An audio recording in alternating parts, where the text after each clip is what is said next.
à tous et à toutes. Nous sommes le dimanche 11 novembre de l'an 2018 et je suis très heureuse de vous retrouver pour votre émission dominicale L'invité. Et ce matin, j'ai le grand plaisir de recevoir pour vous Monsieur Donon Nathanaël Vigan. Bonjour. Bonjour Nadège. Vous êtes le président du collectif des jeunes au Bénin. Avec vous, nous allons essayer de décrypter un tout petit peu l'actualité nationale. Alors, Monsieur Donon Vigan, le collectif Initiative Jeune, qu'est-ce que c'est? Merci, je vous remercie aussi au passage, je salue les téléspectateurs de Esaïe TV. Je crois que le collectif Initiative Jeune regroupe déjà des responsables de mouvements politiques. Donc c'est des gens qui se connaissent un peu en termes de mouvements politiques, en termes de gestion de jeunes et de projets d'ambition pour jeunes. Donc nous avons senti à un moment donné qu'il était important, qu'il fallait que nous mettons ensemble pour être plus forts, mais pour mieux partager nos idéaux afin d'avoir, comment avoir un idéal propre à la jeunesse qui pourra englober tout ce que nous voulons. C'est dans ce sens que nous avons décidé de nous mettre ensemble. Je crois que l'expérience est en train d'enregistrer déjà quelques mois. C'est une belle expérience. Elle est en cours et je crois que nous aurons encore beaucoup de choses à vous dire. Alors, dans ce collectif, comment vous travaillez en fait pour valoriser la jeunesse béninoise? Bon, il faut dire que nous faisons déjà un travail. Est-ce qu'il y a des plans d'action qui sont... Bien sûr. Déjà, je peux citer plusieurs mouvements qui composent l'initiative jeune, qui ont déjà quand même beaucoup d'actions à leur actif, en commençant déjà par le mouvement des jeunes actifs que je préside. Le MJA. Voilà, MJA. Par le passé, donc vous connaissez un peu les actions sur le terrain, que ce soit le vice-président Jebs Katari ou le responsable à l'organisation, M. Boko. C'est des gens qui ont beaucoup d'actions à leur actif, qui sont déjà connus du public, qui dirigent déjà des équipes de jeunes. Et c'est tous ces jeunes-là que nous avons mis en symbiose maintenant, nous mettons ensemble pour pouvoir mieux valoriser le travail que nous faisons. Et je pense que l'initiative a été saluée parce que, comme vous le savez, aujourd'hui l'heure est au regroupement. Et je pense que nous avons tous intérêt à nous mettre ensemble pour faire de belles choses. Donc pour moi, ce n'est pas un collectif de plus, ce n'est pas une initiative de plus, c'est plutôt, je crois, l'initiative qui manquait, qui permet aux gens de mettre leur ego de côté et de savoir qu'il y a quelque chose de plus important qui est le Bénin et qui doit être construit des mains de ces jeunes fils. Et c'est ce que nous essayons de faire à partir de bases beaucoup plus saines, plus consensuelles. Et je suis sûr que nous aurons de meilleurs résultats en nous mettant ensemble. Alors, des expériences qu'on a eues au Bénin, c'est que les jeunes n'arrivent pas véritablement à se mettre ensemble pour créer quelque chose de vraiment beau. Qu'est-ce que vous avez mis en place pour quand même qu'il y ait la cohésion au sein donc, de ce collectif? Est-ce qu'il y a des bases déjà qui ont été bien jetées? Bien sûr. Et je crois que notre plus gros avantage, c'est que nous nous connaissons déjà quand même un peu. Nous connaissons déjà les actions l'un de l'autre sur le terrain. Nous avons déjà plus ou moins tous travaillé sur le terrain et collaboré avec des jeunes. Donc nous savons à peu près déjà comment ça se passe. Maintenant, pour ce qui est des divergences, je crois que c'est propre à tout groupe. Et pour déjà avoir frotté dans divers groupes, nous savons un peu comment ça marche. Mais je l'ai dit, aujourd'hui, il est temps que nous mettons nos égos de côté, nos personnalités de côté. Le plus important, c'est le pays. Le plus important, c'est le développement du Bénin. Et pour cet idéal-là, je crois que chacun de nous doit pouvoir mettre de côté tout ce qui pourrait, d'une façon ou d'une autre, créer des dissensions. Je crois que nous sommes tous d'accord pour dire qu'aujourd'hui, la jeunesse a un défi à relever, c'est celui de se montrer beaucoup plus présent lors des grands rendez-vous, lors des grands défis, et de montrer qu'on peut nous faire confiance, que déjà nous pouvons aider ce pays à aller de l'avant. Ça, je pense, est beaucoup plus important que les dissensions qui pourraient naître. Alors, le président Patrice Talon, il place également la jeunesse au cœur de sa politique. Est-ce que vous avez l'impression qu'il y a des jeunes assez forts, assez bien, assez compétents pour l'accompagner, pour qu'il puisse finalement atteindre ses objectifs? Ah oui, indéniablement. Je crois qu'aujourd'hui, est-ce que la jeunesse aujourd'hui que nous avons au Bénin, sans que je ne puisse me tromper aujourd'hui, quand même est beaucoup plus apte, beaucoup plus active et beaucoup plus au fait des défis de ce pays. Voyez-vous, c'est vrai que parfois nous ne pêchons pas expérience, mais on peut dire que la jeunesse actuelle est assez aguerrie, a touché à beaucoup de choses. Et je crois que les quelques jeunes que le président a déjà mis à services qui l'accompagnent font, quoi qu'on dise, un travail formidable. Et je pense que c'est pour nous déjà un indicatif que quelque chose de bien, de beau peut se faire rien qu'avec des jeunes. Maintenant, pour ce qui est de la jeunesse en général, je pense que c'est la main-d'œuvre de tout un pays, c'est la force de travail de tout un pays et on ne peut rien faire sans la jeunesse. Maintenant, si nous voulons avoir une jeunesse de qualité, il faudrait aussi que nous priorisons certaines vertus, c'est-à-dire que le travail, les attributions soient données à ceux qui en ont les compétences, que nous essayons de bannir l'injustice, la médiocrité et toutes choses qui pourraient être des goulots d'étranglement par rapport aux objectifs que nous nous fixons. Parce que si le Bénin veut se mettre dans le sens du développement, il faut aussi pouvoir adopter certaines habitudes, il faut adopter certaines postures aujourd'hui pour pouvoir y arriver. Et nous devons faire d'abord, avant tout, la culture de l'excellence. Savoir récompenser ceux qui font bien, réprimander ceux qui font mal et les encourager à mieux faire. Je crois que c'est comme ça qu'on a de bons résultats. Je demande au président de faire plus confiance à la jeunesse et il sera agréablement surpris. Alors, parlant de la jeunesse, vous avez parlé de la culture de l'excellence, mais aussi encore dans un passé récent, il y a eu beaucoup de jeunes qui se sont lancés dans les mouvements de Gaïmon ou encore dans d'autres mouvements qui ont un peu terni l'image de la jeunesse béninoise. Est-ce qu'aujourd'hui, vous, en tant que président d'un collectif des jeunes, vous êtes fier d'être comme jeune béninois? Oui, oui bon, je crois que ce serait un peu injuste de circoncire le mal au Bénin, parce que c'est un mal sous-régional. Presque tous les pays qui nous entourent souffrent du même problème. Je crois qu'au-delà de ce fléau que nous dénonçons et que nous devons tous combattre, il est important, parce que nous avons beaucoup discuté avec ces jeunes-là, nous avons cherché à comprendre. Je crois que le problème de l'emploi est aussi l'une des raisons pour lesquelles ce phénomène est en train de connaître cet essor-là. Autant nous devons condamner avec la dernière rigueur ce genre de pratiques, autant nous devons pouvoir penser à une réinsertion pour ces jeunes-là que nous arrivons à convaincre de sortir de cette filière, pour ainsi dire, du mal. Donc, il est important pour qu'aujourd'hui nous asseyions, d'abord en tant que jeunes, pour savoir quelles sont les filières, quels sont les secteurs d'activité dans lesquels la jeunesse pourrait être insérée à temps.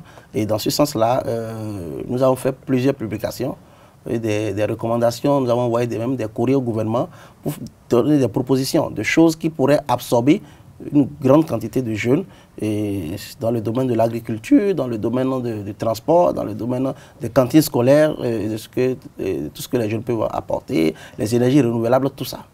Donc, quelque chose de bien, de beau peut se faire. Nous avons fait plusieurs propositions déjà en cours. Et si vous avez suivi un peu sur les réseaux sociaux dernièrement, nous venons de publier la maquette d'une belle conception que nous avons sur la zone de Fifadji, au niveau du pont.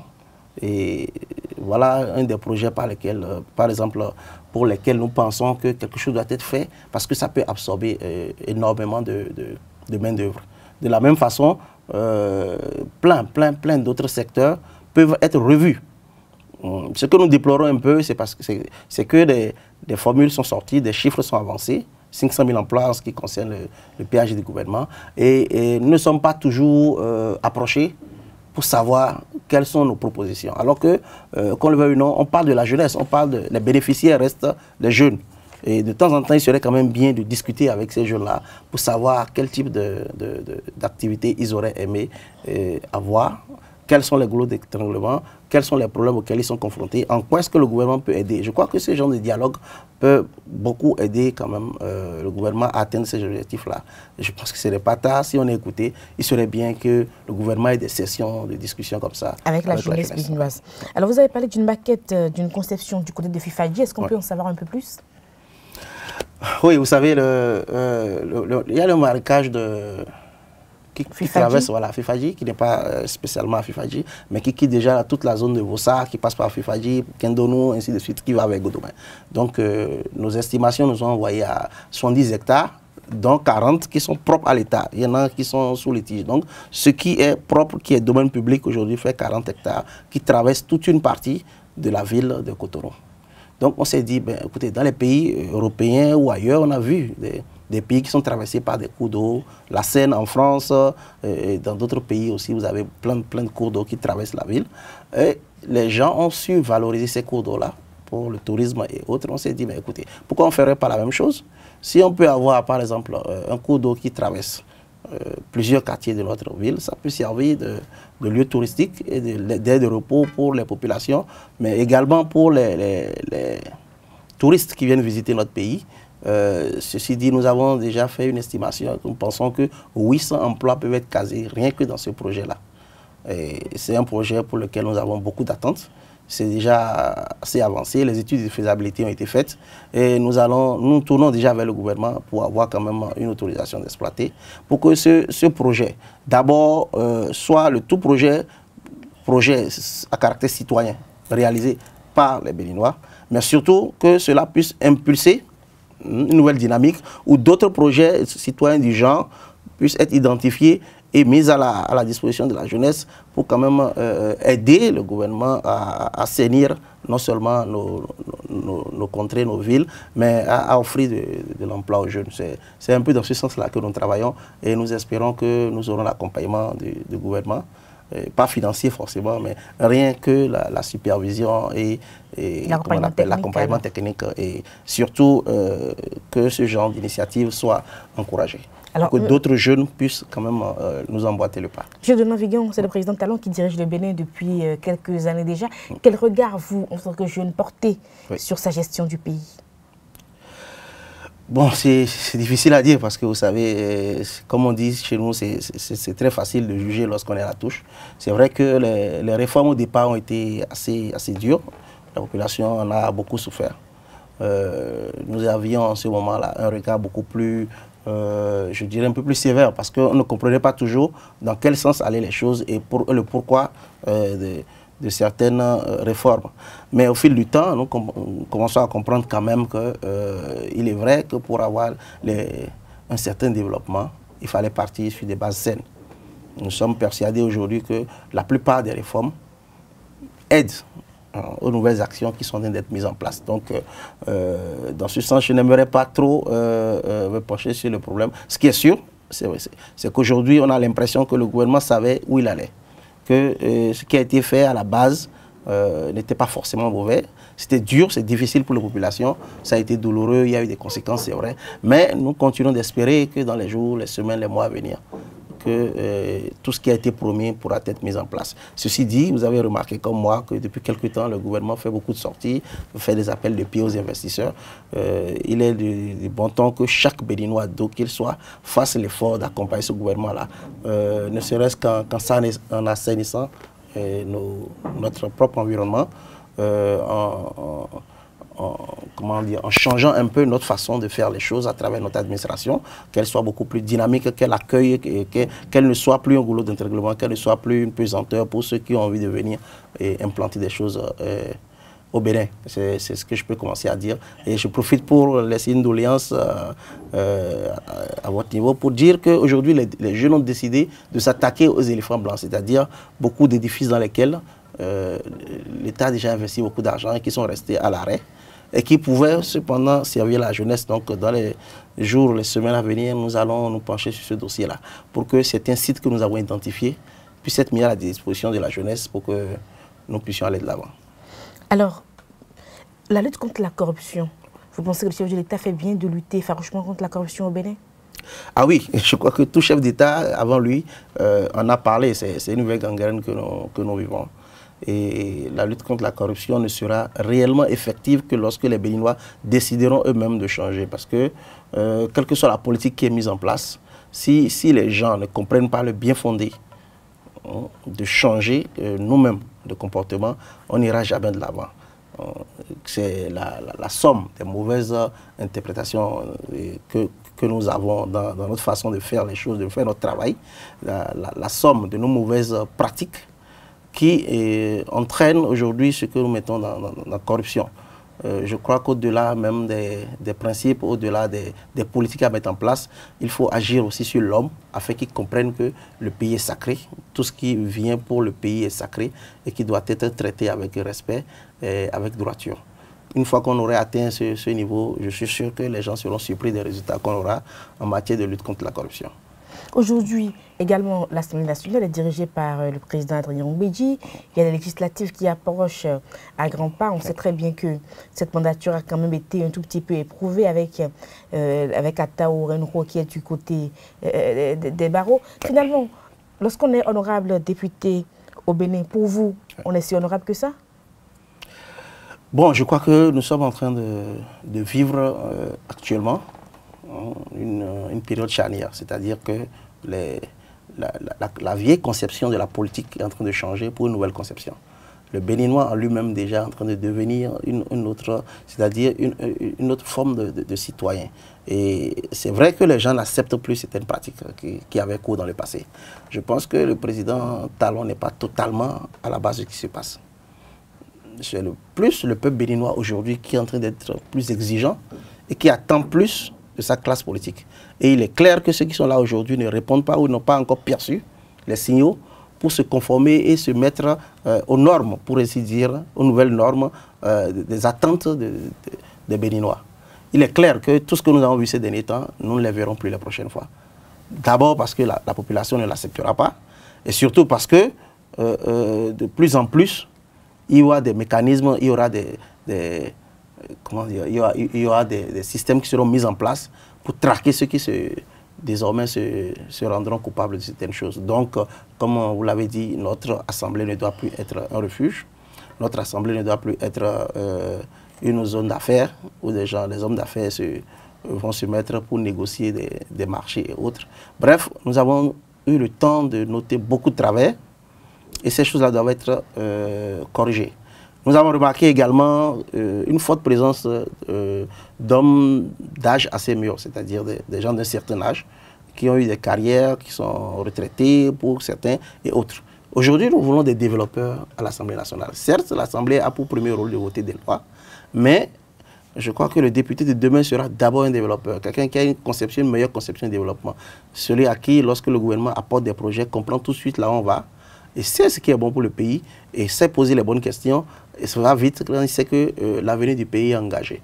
Nous ne pouvons plus continuer à avoir des députés qui somnolent, des députés qui votent les yeux fermés, sans vraiment savoir ce qu'il y a, parce qu'il y en a eu. Et je crois que c'est beaucoup plus la population aujourd'hui qui est exigeante et qui ne veut plus de ce genre de députés. Et au-delà de tout, j'aimerais demander que la qualité première de tout candidat aujourd'hui qui se présente aux législatives soit l'amour du pays. Quand on n'aime pas son pays, on est un mauvais député. C'est un fait. Merci à vous.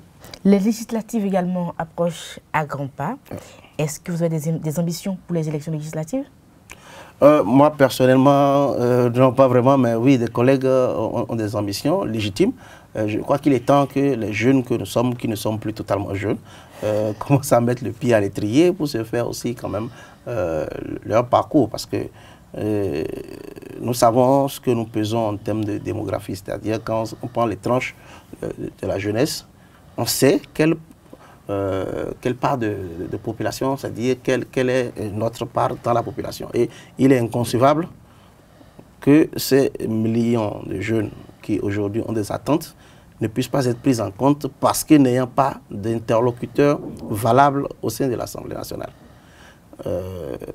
Vous avez par exemple des gens qui sont dépassés par les nouvelles attentes, les nouvelles technologies, le nouveau monde pour ainsi dire, parce que le monde évolue. Et quand nous regardons aujourd'hui les jeunes qui ont cette ambition-là, nous sentons quand même une grosse envie de changer les choses. Nous sentons quand même que c'est des gens qui ont déjà fait leurs preuves ailleurs et qui ont envie d'apporter cette expérience qu'ils ont eue, ce savoir-faire qu'ils ont eu ailleurs vers l'Assemblée nationale pour faire bouger les choses. C'est avant tout des gens qui ont senti que les choses n'allaient pas aussi vite qu'il faudrait et qui ont le sentiment qu'arriver là-bas, ils peuvent faire bouger les choses plus vite. Notre devoir à nous est de les pousser et de prier pour qu'ils réussissent leur mission. Je crois que c'est totalement légitime que des jeunes cherchent aujourd'hui à aller à l'Assemblée et chaque jeune béninois doit travailler à cette nouvelle mission, envoyer ses pairs à l'Assemblée nationale du moins, afin qu'ils soient nos ambassadeurs sur le terrain et nous pourrons plus facilement échanger avec eux et leur dire quelles sont les attentes de la jeunesse. Donc vous êtes prêt à soutenir les jeunes qui se porteront candidats pour les élections législatives? Ah, nous travaillons à mettre des jeunes valables déjà sur les listes. Et nous allons plus loin que soutenir. Je crois que c'est des gens qui ne doivent pas se retrouver par hasard sur des listes. Donc il y a déjà un travail de fond qui se fait avec d'autres groupes de jeunes pour que nous ayons des profils types de jeunes qu'on veut avoir sur le terrain. On ne voudrait pas que ce soit juste des gens qui aient des parrains. Il faudrait que ce soit des jeunes compétents, valables, en qui nous pouvons avoir confiance et pour lesquels nous sommes prêts à nous engager et sur qui nous pouvons compter à tout moment. Et ces jeunes-là existent, nous en connaissons et nous allons les pousser jusqu'au bout. Aujourd'hui, quels sont les grands messages que vous envoyez à la jeunesse béninoise? Avant tout, c'est qu'elle doit revoir sa façon de réfléchir. Déjà aujourd'hui, quand nous regardons notre fort taux de chômage, nous comprenons que l'État aura de moins en moins les moyens d'absorber la main-d'œuvre. Donc, les jeunes doivent pouvoir se prendre d'abord en charge. C'est la première chose que nous leur disons. Il faut qu'ils apprennent également à travailler en symbiose, les uns avec les autres. Aujourd'hui, l'individualisme ne marche plus. Les gens doivent apprendre à travailler en équipe, à se fixer des objectifs communs et à pouvoir les réaliser ensemble. Et ça, je crois que c'est un défi très important pour la jeunesse. La troisième chose que je voudrais demander à ces jeunes-là, c'est de pouvoir se débarrasser de toute animosité, parce que quoi qu'on dise, on remarque quand même une certaine méfiance, même un peu plus, des jeunes envers d'autres jeunes. Et ça, nous n'arrivons pas à le comprendre. Et je ne sais pas comment nous sommes arrivés à nous diviser à ce point. C'est un appel pour moi, pour dire aux jeunes, venez, rassemblons-nous, discutons, trouvons des objectifs communs, comme nous le faisons dans l'initiative jeune. Ayons un cahier de charge clair que nous allons remettre à d'autres jeunes, afin qu'une fois élus, ils sachent à quoi ils se sont engagés et ce qu'ils ont à faire. Donc, c'est un message d'union, c'est un message de fraternité que je lance à la jeunesse. Je leur dis de se battre, de ne pas perdre espoir. L'avenir du Bénin est radieux, quoi qu'on dise. Nous ne pouvons pas être pire que nous sommes déjà. Les choses ne pourront que s'arranger dans le temps. Donc je leur demande d'avoir du courage et qu'ensemble nous allons relever les défis. Alors vous êtes le président d'un collectif initiative des jeunes. Lorsque il vous arrive de discuter avec les anciens, les barons de la classe politique béninoise, est-ce que vous avez l'impression qu'ils sont prêts à léguer les expériences à la jeune classe qui arrive? Non, il est clair que non. Ils ne sont pas dans la logique de léguer parce que, bon, pour une raison que nous ne connaissons pas. Parce que le pouvoir s'arrache peut-être. Voilà. En même temps, voilà. C'est-à-dire, nous ne sommes pas dans la logique d'aller arracher le pouvoir. Déjà, nous ne concevons pas la politique de la même façon. Donc, arracher le pouvoir ne nous intéresse pas parce que nous sommes persuadés que nous ne ferons pas la politique de la même façon. Nous sommes partis pour faire les choses autrement, pour avoir d'autres objectifs, pour avoir d'autres priorités. C'est-à-dire, une priorité dans l'initiative jeune aujourd'hui, c'est avoir un Bénin meilleur. Un Bénin meilleur sur le plan économique, avant tout, sur le plan industriel, énergétique. Bref, c'est avoir un Bénin moderne, un Bénin développé. Et vous savez, pour ce que nous observons, la politique au Bénin, c'est tout autre chose. C'est les alliances, les coups bas, les séparations, les alliances. Bref, c'est des choses dans lesquelles nous aimerions autant que possible prendre des distances. Nos objectifs sont beaucoup plus axés sur le développement. Et nous pensons que nous sommes déjà très en retard et que nous devons aller vite. Donc il est clair que nous ne concevons pas la politique de la même façon, nous ne la ferons pas de la même façon. Donc déjà les anciens pour nous doivent partir de façon lente, de façon ordonnée, mais la vie même veut qu'ils passent la main. Comme le disons souvent, pour nous, la politique c'est comme une course de relais, où chacun a son temps à faire. Lorsque vous courez un peu, vous passez le témoin au suivant qui court et qui passe la main au témoin. Mais quand nous observons que nos aînés ont gardé le témoin depuis très longtemps et qu'à chaque étape, ils s'arrangent pour ne pas rendre le témoin et continuer à courir, les conséquences, nous commençons à les voir. Ils sont fatigués, ils ne veulent toujours pas laisser. La conséquence finale, c'est qu'ils sont en arrière, ils n'ont plus les moyens de courir et c'est le pays qui recule. C'est le drapeau qui est en train d'être affecté. Et je pense qu'il est temps pour que la jeunesse fasse quelque chose pour remédier à ça. Monsieur Donon Nathaniel Vigan, nous sommes presque à la fin de l'entretien. Vous avez un mot de fin? Le mot de fin va à tous nos compatriotes, jeunes, vieux, femmes, hommes, pour dire que ce pays est le nôtre. quels que soient ces problèmes, quels que soient ces tares, nous ne devons pas le fuir. Nous devons chercher à améliorer notre pays, nous devons chercher à corriger les mauvais comportements qui nous arrièrent. Que ce soit nous-mêmes, que ce soit dans notre travail, dans notre famille, dans tout ce que nous faisons, nous devons être chaque jour meilleurs à la veille. Il faut que chaque Béninois, où qu'il soit, où qu'il se trouve aujourd'hui, prenne comme défi de s'améliorer au jour le jour et qu'il soit chaque jour meilleur à la veille. Et je pense qu'en faisant comme ça, nous serons meilleurs, notre pays sera meilleur et nous n'aurons plus à nous plaindre du Bénin. Le Bénin a encore toutes ses chances pour aller de l'avant. Le reste ne dépend que de nous. Je vous remercie. Merci à vous, Monsieur Don Nathanaël Vigan. Je rappelle que vous êtes le président du collectif Initiative Jeune, que nous avons beaucoup de plaisir à vous recevoir ce dimanche sur Zaï TV. On retiendra donc de l'entretien que le collectif Initiative Jeune regroupe en fait des responsables de mouvements politique et des personnes qui se connaissent donc sur le terrain de la politique, et plusieurs mouvements de jeunes se sont réunis donc dans ce collectif. Et par rapport aux divergences, c'est inhérent donc à toutes les associations de groupes. La culture de l'excellence vous importe beaucoup et vous avez indiqué que le président Patrice Talon est exactement sur la bonne voie par rapport à la culture de l'excellence, et vous invitez justement le président de la République à faire beaucoup plus confiance à la jeunesse béninoise. Les jeunes de toutes les façons sont décidés donc à s'attarder sur les éléphants blancs pour qu'ils puissent finalement profiter de ces sites. Il y a un projet qui est en vue par rapport à cela, et très bientôt vous allez mettre ce projet donc sur la place publique. Le pays est bien géré et on se rend compte que le président Talon savait très bien à quel pays il avait affaire. Malgré les grincements de dents, on peut dire, sans risque de se tromper, que le Bénin se porte plutôt bien. La lutte contre la corruption, vous avez indiqué qu'il est important de montrer aux Béninois que c'est le pays d'abord et que le Bénin doit nous importer plus que tout. Notre Assemblée nationale, malgré que ce soit les députés de qualité qu'il y a également dans cette institution, notre Assemblée ne doit pas être un refuge, ni pour les hommes d'affaires, encore moins pour des personnes qui peuvent porter donc atteinte à l'image de notre pays. Vous avez dit que vous voulez des développeurs à l'Assemblée nationale, c'est très important, et le député de demain, du futur, doit être évidemment un développeur. La jeunesse, quant à elle, doit revoir donc sa façon de réfléchir et se prendre en charge sans attendre que tout vienne de l'État central. Les jeunes doivent faire leur parcours, et même si vous n'avez pas d'ambition pour les élections législatives, vous avez indiqué que vous travaillez et que vous allez soutenir les jeunes candidats aux élections prochaines. De toutes les façons, le collectif Initiative Jeune, c'est bien ça? C'est bien ça. Rêve d'avoir un Bénin meilleur où tout se fera différemment pour le bien de notre pays. Merci à vous. Merci. Nathanaël de Navigan. J'espère que j'ai été fidèle dans le compte rendu de l'entretien. Merci à vous. Merci. Très bonne journée dominicale en compagnie de nos programmes. Au revoir et à dimanche prochain.